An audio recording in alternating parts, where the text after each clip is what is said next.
Olha, o Maracanã será palco da finalíssima da Libertadores de 2020. Um dos motivos da escolha foi o aniversário de 70 anos do estádio no ano que vem.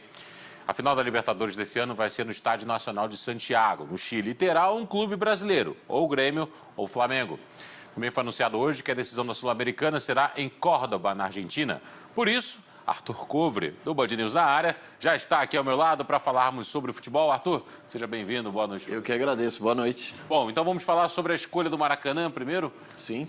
O que representa essa escolha do estádio do Maracanã para a final da Libertadores do ano que vem? A Conmebol está tentando tornar essa decisão em jogo único uma coisa a longo prazo, né? Isso dá certo na Europa, mas será que dá certo aqui na América Latina? Sinceramente, eu acho que o Maracanã, a escolha, deve ter levado muito em conta pelo fato de ser no Rio de Janeiro, que naturalmente já atrai público. Então, eu acho que é um atrativo importantíssimo para uma final de Libertadores, porque se não tivermos times brasileiros nessa decisão, eu acho que o Rio de Janeiro, por ser uma cidade turística, uma capital mundial, já é um atrativo para que os torcedores possam assistir à competição. Mas, sinceramente, e eu pego esse ano para justificar, para argumentar, eu prefiro ir de volta ainda. Pela cultura sul-americana. Por exemplo, nesse ano, nós poderíamos ter um Flamengo e Boca Juniors na final. Você já imaginou? Jogo de ida no Maracanã, a volta na Bombonera, ou o contrário? Eu acho que seria muito mais emocionante que um jogo único, né? Nessa tentativa de fazer o que se faz na Europa, não sei se para a cultura sul-americana de futebol uma decisão inteligente do ponto de vista até de público, né? Mas vamos aguardar. Eu acho que o Maracanã, dentre as escolhas, Morumbi, outros estádios, o Maracanã eu acho que é o que tem mais apelo. Então vou levantar uma bola aqui que é o seguinte. Sim. Em 81, o Flamengo decidiu a Libertadores em 3 jogos contra o Cobreloa. Sim. No Rio, jogando no Chile e jogando em Montevidéu. O jogo final foi em Montevidéu. A Conmebol já tentou fazer isso algumas outras vezes também, de colocar 3 jogos. A Copa América do ano que vem vai ser em 2 países, na Argentina e na Colômbia. Não serão 2 países vizinhos, ou seja, haverá uma distância também entre os 2 países. Claro. Como é que você está vendo essas escolhas, não, claro, de 81, mas essas escolhas como da Copa América, essa de hoje, por exemplo, escolher o Maracanã, escolher a cidade da Argentina de Córdoba, eu acho que, sinceramente, o que a Conmebol tem levado em conta é o ponto de vista financeiro, né? Só o ponto de vista financeiro?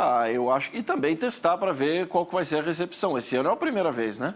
Esse ano teremos a primeira final com o jogo único que será no Chile, né? Em Santiago. Mas eu acho que o ponto financeiro, o ponto de vista financeiro é o de maior atrativo nesse momento, para a tomada de decisão. A gente já teve outras experiências de divisão de país, como, por exemplo, a Copa do Mundo em que o Brasil foi campeão em 2002, né?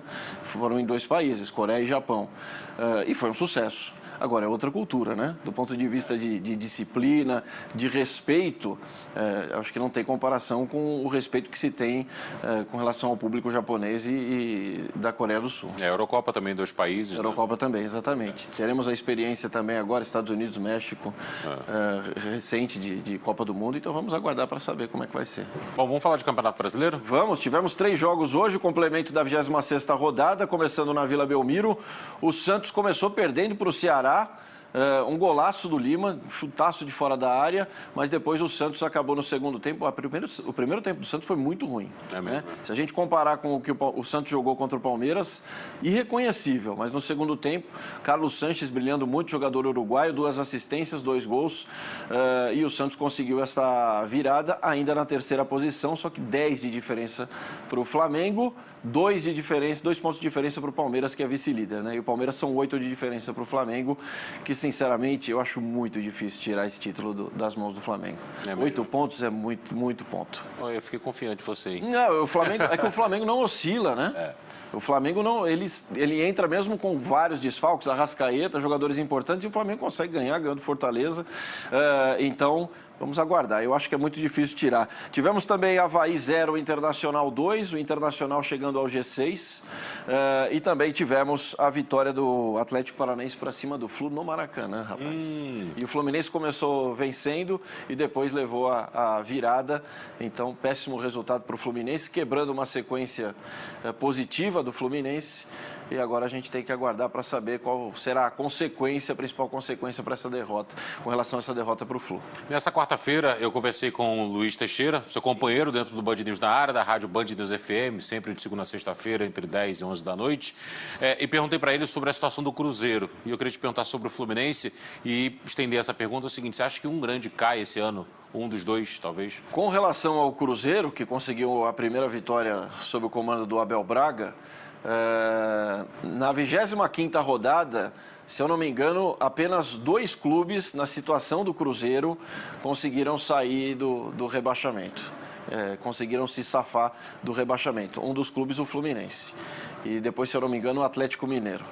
Então, assim, as chances do Cruzeiro é que você, olhando matematicamente, o Cruzeiro consegue sair da zona de rebaixamento. Primeiro é o CSA.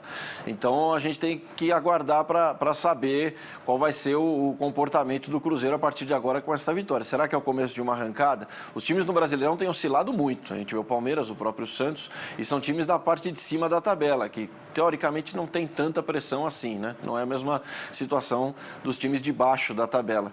Então, eu prefiro aguardar para saber se é aquele voo de galinha do Cruzeiro com relação à próxima rodada, para saber o que vai acontecer. Mas assim, o Fluminense e o Cruzeiro, se eu tivesse que apontar, são os 2 principais favoritos. Até porque, como eu já disse aqui, na cartilha do rebaixamento, eles item 1, item 2, item 3, é só fazendo check. Pois é.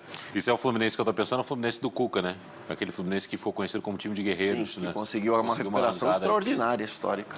Pois é. Bom, e na parte de cima da tabela, eu também conversava com o Luiz sobre a situação do Santos e do Palmeiras e do Flamengo. Lá em cima, na ponta. Você mesmo falou que fica meio difícil para alcançar o Flamengo nesse momento. Sim.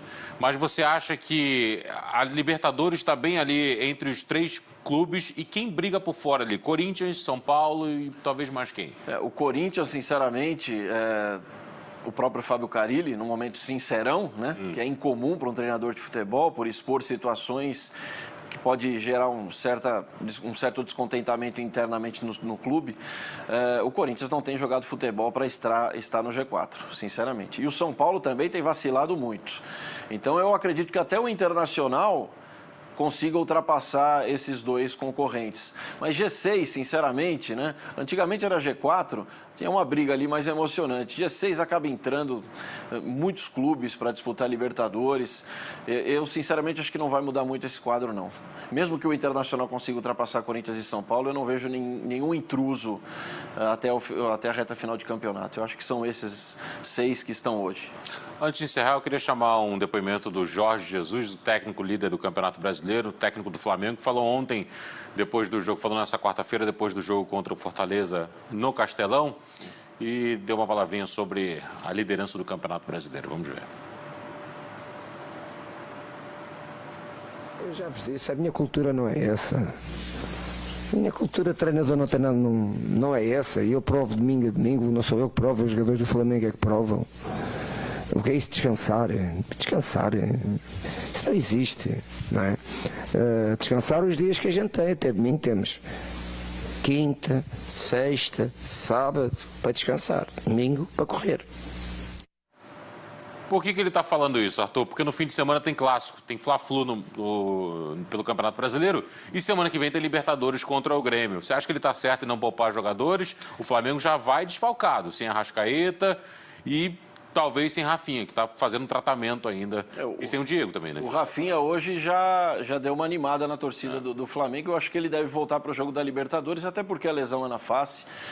Eu acho que em último caso ele coloca uma proteção, aquela máscara e vai para o jogo. Agora, eu acho que ele está certo, acho que ele tem o domínio. Não é da cultura do Jorge Jesus e ele mesmo. Aliás, ele é meio Muricy Ramalho, né? Mal-humorado, assim. Não sorri muito, pelo menos dando as entrevistas. E dá umas patadas, às vezes, nos jornalistas. Mas eu acho que ele está certo, acho que ele tem consciência do elenco, até com relação à parte física, ele conversa com a comissão técnica para saber se algum jogador está perto de estourar, como se diz na linguagem do futebol. Eu espero que ele tenha pleno conhecimento da situação física dos jogadores. Mas brigando por título do Brasileirão e da Libertadores, sinceramente, eu acho que ele não vai poupar ninguém, não. Do outro lado, força máxima, até porque é Fla-Flu.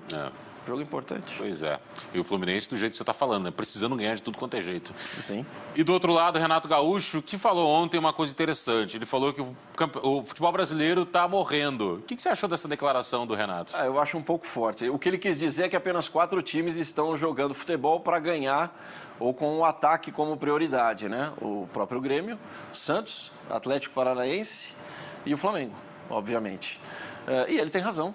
São os 4 clubes que jogam de forma mais ofensiva, que priorizam o ataque. É claro que de forma equilibrada, né? Não adianta nada você se expor demais, e não é o caso, acho que, de nenhum time. Mesmo do Flamengo, que tem jogado bonito, também tem uma solidez defensiva ali, né?